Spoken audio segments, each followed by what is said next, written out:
Hey, what's going on, guys? It's Bricks Films here, back with a new LEGO Star Wars set review, and today I bring you the 6209 Slave 1. This set was released in 2006 for $50. It came with 537 pieces and 4 minifigs.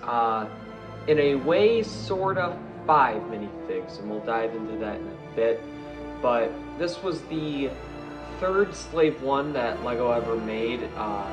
Second Boba Fett Slave 1. The second Slave 1 they ever made was Jango Fett's Slave 1, and that one was very similar to this. And LEGO's kind of always kept to the standard of this one and the first Jango Fett's Slave 1.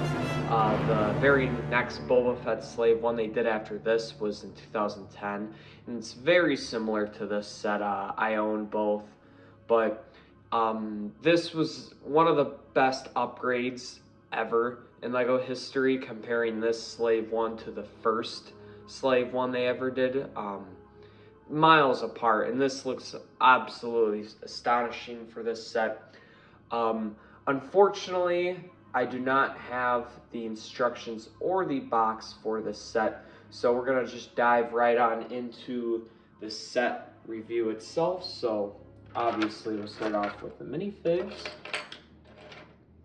and the first minifig I am going to start off with is the man, the myth, the legend, the GOAT himself, not Boba Fett. IG-88. And I say all that stuff because me and my buddy played LEGO Star Wars The Complete Saga, and me and him discovered that IG-88 is quite literally the best character in that game. And he's also in the Clone Wars, LEGO Star Wars The Clone Wars, but he's Helios 3D, and he is also a GOAT in that game. So outside of that, this minifigure is pretty basic. It's just the droid with chrome parts. Gets the job done, looks pretty basic, looks pretty generic. He's got the 2 curved arms with the megaphone blaster. Absolutely classic minifig right there, IG-88. Second minifig is Dengar with that longer kind of blaster type look, and something just interesting that LEGO used to do with the megaphone and the camera piece. Something charming about it. I like it. I think it looks pretty good. Dengar, pretty cool figure. Interesting ninja, white ninja helmet piece, and beneath it is a smiley face. So I always thought that was kind of interesting that we have this ruthless bounty hunter that's got a smiley face, but something charming about it. They don't count this as a minifig in the set, which I guess makes sense, but it's Han Solo and Carbonite. Looks pretty good. I actually really like this Han Solo and Carbonite. I always liked how skinny it was. It just looked good. Pretty nice. Got a little handlebar there, a little tile, just to show some greebling, if you will. And then we have the main man himself, Boba Fett, which I always wanted to own one of these Boba Fetts when I was a kid. I always had the newer Boba Fetts, but I wanted an older classic one. And this is just a classic minifigure, just looks nice, awesome. That jetpack is molded onto the helmet itself. And below the helmet itself, plain black head, nothing there. No back printing, but there was no need for back printing because the jetpack covers it all up. So, pretty cool and stellar figure.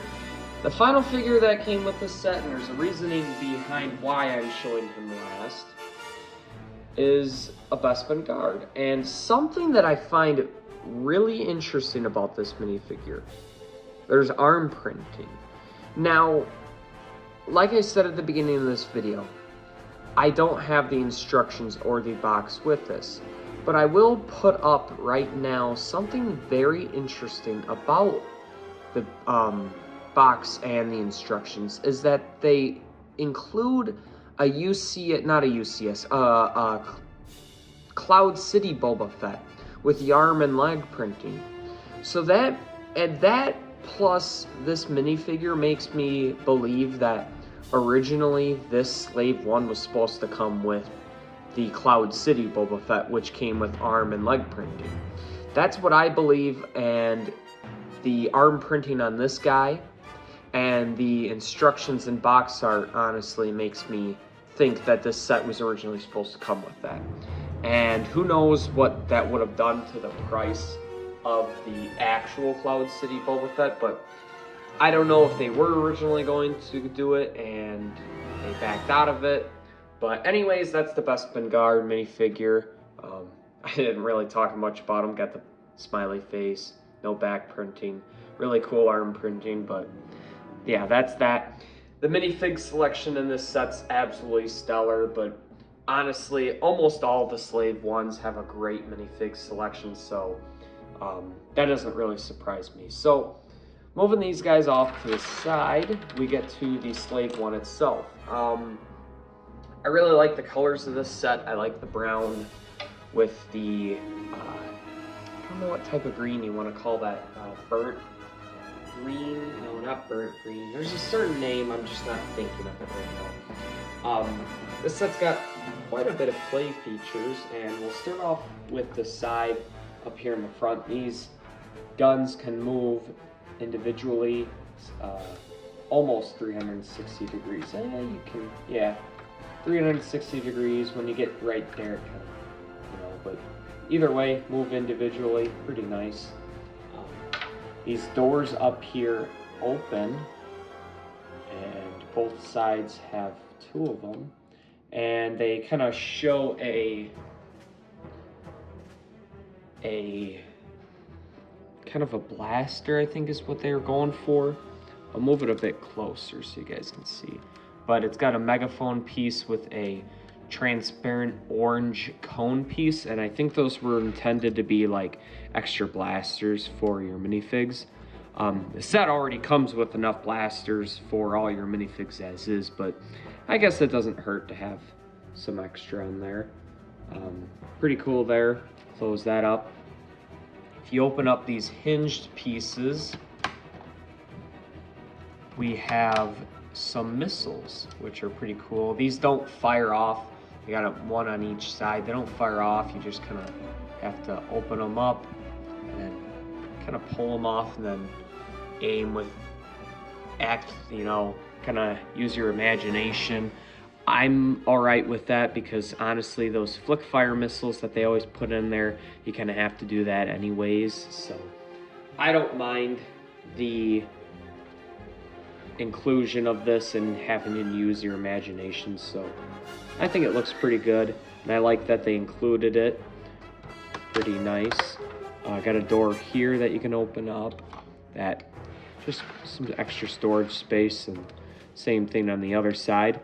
We will get to this lever right here in a bit, but on the other side there's a lever right here, and if you pull this lever up, it actually shoots a missile, and where that missile is right here. You can open this up, and it's got the old rubber Technic missile piece. So big bulky rubber piece, and if you pull down on that, you can shoot it out, or pull up on it. There we go. So shoots out. That piece is very massive. This was kind of the early days of the spring-loaded shooters that we all know and love.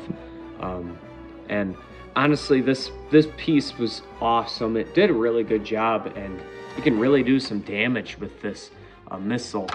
And I personally think it's like the best shooter that Lego's ever done. The only problem is the mechanism is so huge that it's so hard to integrate it into a set.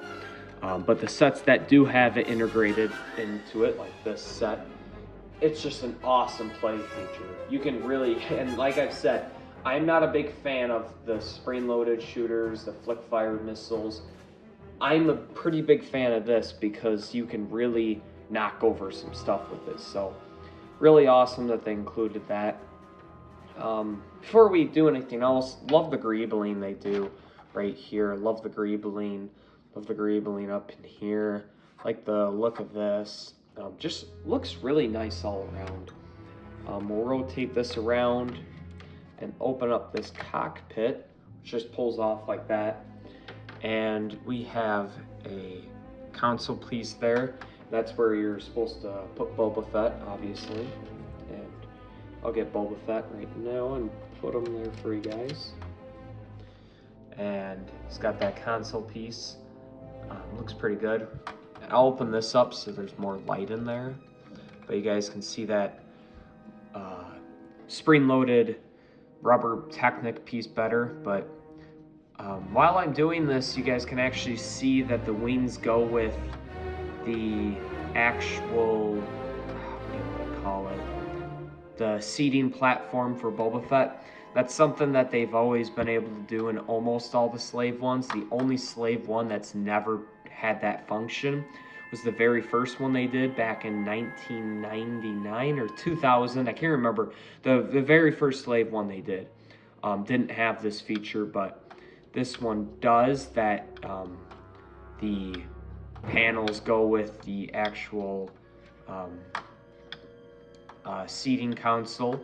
And it's a really nice feature, and I'll show it off some more once I actually pick this set up. So I'll put this back on there, close it up. One more thing before I get into picking it up is back here. We have a couple different things. So there's a hole right here, which I'll get into in just a sec. But then this platform right here, this lever that we were just talking about, folds down. And it kind of supposed to kind of represent a hatch opening up or a door. Well, that's also supposed to be where you put your Han Solo and Carbonite. So you just slide them up into there, and then you can just close them on up, just like that. So I can show you guys a little bit better if I can get this to work properly. So that's what it looks like.